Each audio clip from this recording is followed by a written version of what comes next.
ஏமா அப்படி பறித்து நூலை கட்டி கல்லை வச்சு பாட்டை கட்டுங்கிற சும்மா புளியை பறித்து போட்டால் போதும் தண்ணி பாட்டை.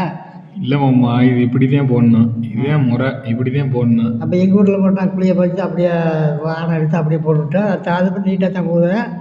இல்லை நம்ம வேலை செய்கிறதுக்குன்னு ஒரு முறை இருக்குது.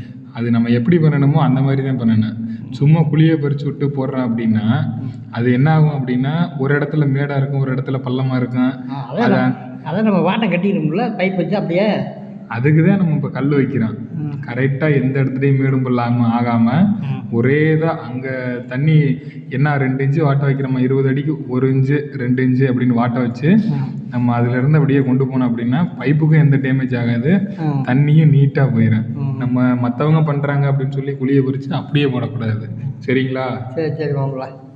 அதனால செய்கிற வேலையை தெளிவாக செய்யணும், அதை சரியாக செய்யணும்.